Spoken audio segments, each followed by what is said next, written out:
Anger is natural, and sometimes, no matter how hard you try, one of your customers might get angry thanks to your product or service. It's okay, it happens to every business. But just because it happens to everyone, it doesn't mean it shouldn't be taken seriously. In fact, dealing with difficult or angry customers can create opportunities to turn anger into loyalty, and therefore increase your business revenue. We are Moment, and today we will break down how to handle difficult or angry customers. Number 1. Listen. The golden rule. When dealing with an angry customer, make sure you let them talk and describe their issue. Do not interrupt them and ask questions if something is not clear. Let them know that they are being heard and that your first goal is to fully understand the issue that they are running into. And make sure you're actually listening. If you cannot fully understand the issue your customer is running into, you will have a harder time solving said issue. Number 2. Use empathy. Anger is a strong emotion. As a result, empathy helps in diffusing anger and moving the conversation toward a solution. When talking to angry customers, try to put yourself in their situation and speak to their emotions. Remind them that their emotions are valid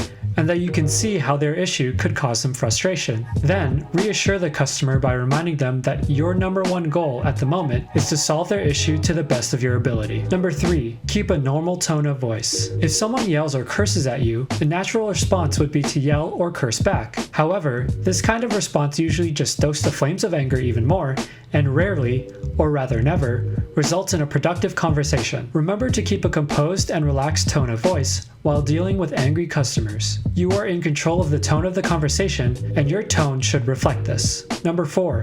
Assume your customers are watching, because they might be. While you might be dealing with a single angry customer, your actions during this process might have an impact on many more customers. We live in an age of powerful word of mouth and social media. You might be dealing with an angry customer on social media. How you handle these customers could have a positive or negative impact on the rest of your customer base. Number 5. Explain the solution process and timelines. An angry customer might be going through a lot of intense emotions at the moment. So, when discussing a solution, keep them informed with details on next steps and timelines. Do not put them on hold for just one moment while you look into the issue. This approach just generates more doubts for the customer. For how long are they going to be on hold? What are you exactly looking into? Is what you're looking into really the solution to the problem? Instead, let the customer know exactly what to expect. For example, you can say, "Let me put you on hold for 2 minutes while I confirm that we have a replacement unit available for you." The customer now knows how long to wait and what solution is being implemented. This approach also gives them an opportunity to let you know if they would prefer a different solution. Number 6. If needed, follow up. If the customer's emotions are still high after your first interaction, it might be a good idea to follow up. After all, after a few days, their emotions should have died down a bit or fully subsided. In your follow-up, ask them about their issue, the solution that was implemented, and if further help is needed. Also let them know that if any other issues ever arise, your support team will be happy to help them promptly. Here's a pro tip. Use a CRM to keep track of customers' contact info and follow-up dates. Number 7.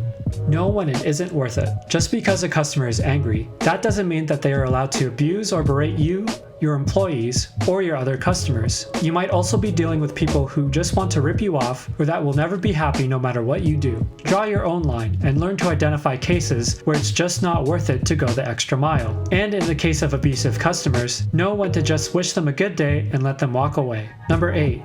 Don't take it personally. When you're the person directly talking to an angry customer, it's very easy to let their anger get to you. You might feel guilty or responsible for their anger. Remember though, that the source of their anger is the product or service, not you. There's always a solution available, meaning that the problem is not you. After dealing with an extremely angry customer, we recommend you take a short break and let your emotions flow through. Maybe have some tea, put on a song you like, or go for a short walk. Talking about it with your coworkers, who will 100% understand your position, is also a great way to clear your emotional palate. Dealing with an angry customer is a challenge that comes with running any kind of business. At the end of the day, angry customers might be unpredictable, but the tips we've mentioned in this video can work as guidelines for how to handle the interaction. Thanks for watching, and make sure to subscribe to our YouTube channel for more videos on all things customer service.